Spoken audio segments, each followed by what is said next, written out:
Welcome to NSTV. నేను సుమా. ముందుగా బులెటిన్లో హెడ్లైన్స్. రెండు తెలుగు రాష్ట్రాల్లో ఉన్నటువంటి బ్రాహ్మణ సంక్షేమ వేదిక ఆధ్వర్యంలో 2025 నూతన సంవత్సర క్యాలెండర్ ఆవిష్కరణ కార్యక్రమం తిరుపతి జిల్లా జీవకోణంలో వెలిసి ఉన్న శ్రీ జీవలింగేశ్వర స్వామివారి ఆలయంలో ఘనంగా జరిగింది.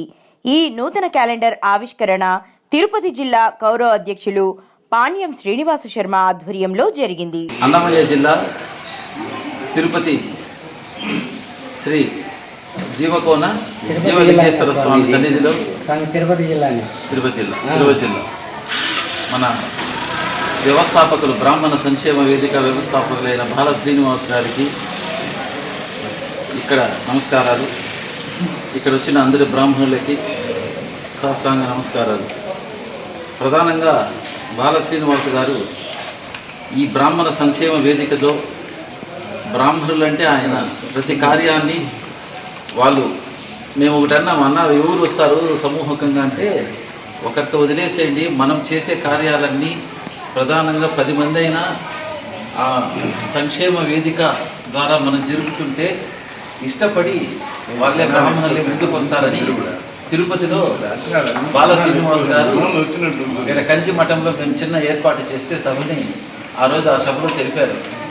ఆ విధంగా ప్రతి కార్యక్రమం ఎక్కడ చేసినా విశాఖపట్నము, హైదరాబాదులో ఎక్కడ చేసి చాలా కార్యక్రమాలు జరిపారు.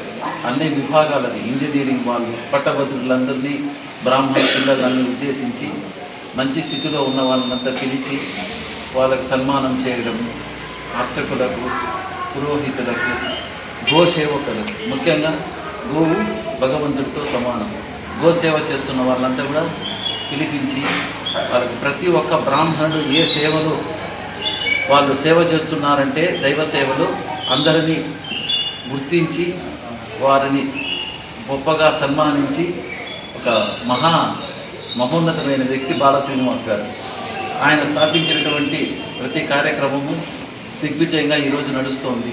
ఎన్నెన్నో సంఘాలు వచ్చినా ఏదో తిరిగాయి, అవి పట్టించుకోకుండా వాళ్ళు బ్రాహ్మణ సంక్షేమం కోసం హాస్పిటల్స్ కూడా మాకు చెప్పారు. ఉదయ్ గారికి నన్ను మన బ్రాహ్మణులు ఎవరైనా తిరుపతిలో కానీ కొద్దిగా తగ్గింపు ధరలు పర్సంటేజ్ 30%, 20% బిల్లులు తగ్గించేటట్టుగా కూడా మేము అన్ని అమర్రాజా ఆసుపత్రి ఇట్లా 5-6 హాస్పిటల్ కూడా మేము తీసుకొచ్చాము. స్కూల్లో రాయితీ ప్రతి దాంట్లో స్కూళ్ళలో రాయితీలు ప్రతి విషయంలోనూ బ్రాహ్మణులకి అండగా ఉండేటువంటి ఈరోజు ఉన్న ఈ సంఘాలు ఏమో కానీ మనము విశేషంగా ఆయన ప్రతి విషయం పైన శోధించి పరిశీలించి బ్రాహ్మణులకు న్యాయం చేసి వాళ్ళకు ప్రతి దాంట్లో భారం లేకుండా అన్నిట్లో సౌకర్యార్థమైన ఏర్పాట్లు చేసే మొట్టమొదటి వ్యక్తి బాల శ్రీనివాస్ గారు.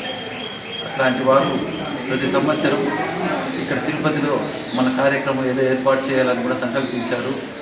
కాబట్టి ఈరోజు ఈ నూతన విశ్వావసనామ సంవత్సర జనవరి నుంచి క్యాలెండర్లని బ్రాహ్మణులు ఇంకా ప్రతి ఇంట్లో ఉండాలనే ఉద్దేశంతో ఈ పంచాంగ క్యాలెండర్ని కూడా ఈరోజు